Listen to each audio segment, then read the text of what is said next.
Before I introduce Senator Pearce, let me tell you a very quick story.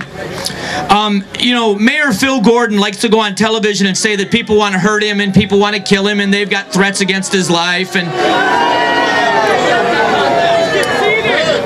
the other thing that he said about Senator Pearce on national television when he called him a racist was that he was just in this for his own fame and his own notoriety and his 15 minutes in the sun. And I looked at Phil Gordon and I thought, are you kidding me? No one knew who you were 6 months ago, and if there's a camera, you just start speaking.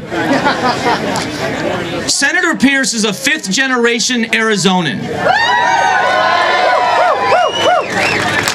He is one of the most soft-spoken people I know. He tears up when he talks about his family. He wells up with tears when he talks about the state that he's from. You can call him wrong if you want to, but the man is not a racist. He is one of the most kind family men that I have ever met. You can disagree with him, and he doesn't even mind when you disagree. He just asks that it's respectful. And the names that have been spoken about this man have been so reprehensible. I just told him a few minutes ago, I am so glad that many of you get to meet him for the first time, to hear him speak and see what a kind heart he has and what a love he has for his state. And I want to say from the bottom of my heart, I'm glad you're here, Senator Pearce. Please welcome Senator Russell Pearce. Thank you so much.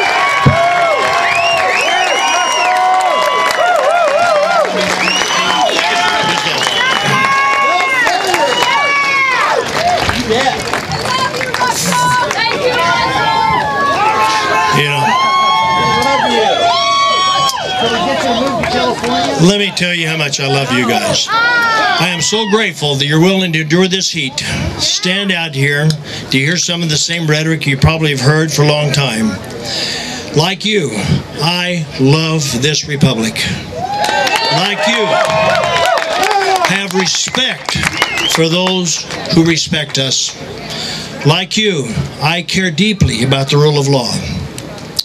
Like you, I care about the legacy that we have an obligation to leave our children, our grandchildren, and their children, that our founding fathers gave us through the shedding of blood.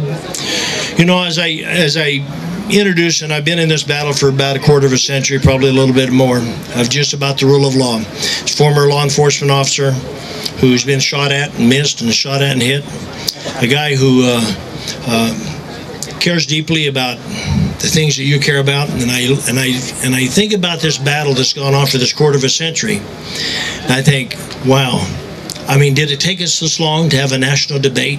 Things are only this bad because we let them get this bad. You know, and it's time to take back America, and it's one state at a time, and let's start here in Arizona.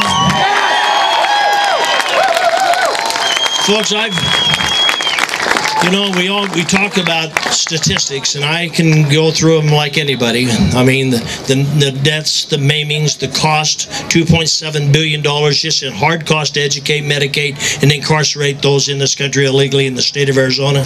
That's hard cost. That doesn't count the investigations, doesn't count the prosecutions, doesn't count the county jail time, doesn't count the cost to victims. Folks, I've been to these funerals, and if you're the victim, you really don't care about the statistics.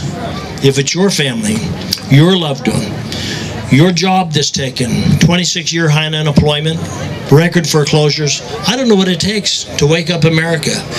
Maybe this is doing it. Nobody ever thought it'd be this. I certainly didn't expect this bill to go viral like it did. I just have been in this battle for 25 years trying to do the right thing.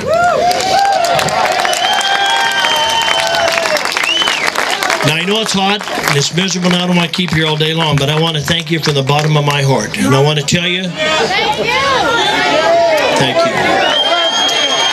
And I want to tell you how much I appreciate you. How much, let me tell you, after the last election, if I believed half of what was written about me, I wouldn't have voted for me. You know, I'm not a big guy on more laws, but I tell you, there ought to be a law called truth in campaigning. People ought to have to be honest. But anyway, I'm grateful for you folks here today, and I want to tell you that 1070 was really a simple bill, simply about the rule of law, the law of the land. Arizona didn't make illegal illegal. Illegal was actually already illegal. In Arizona, Illegal is not a race, it's a crime.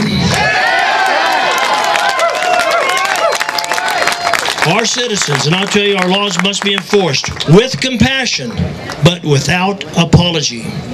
Our citizens have a constitutional right to the securing of our borders and the integrity of the laws that protect the lawful rights of those that are in this country legally.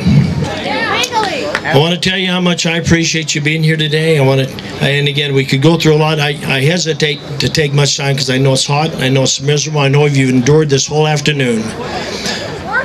I just want to tell you from the bottom of my heart, and I think I speak for most Americans, the polls would indicate that. In fact, it's kind of interesting. I mean, you listen to the pundits they tell you how divisive this bill has been. Only to those who don't respect the law versus those who do respect the law. It's not divisive to legal, lawful Americans. 58% of Democrats, 61% of Hispanics, 86% of Republicans, 65% of independents. What does it take? I've never seen such a disconnect on one issue, from we the people to Washington, D.C. We're demanding that we simply secure our borders. They've been promising that for over 30 years. We demand they simply enforce the laws. And anybody who talks about securing the borders and leaves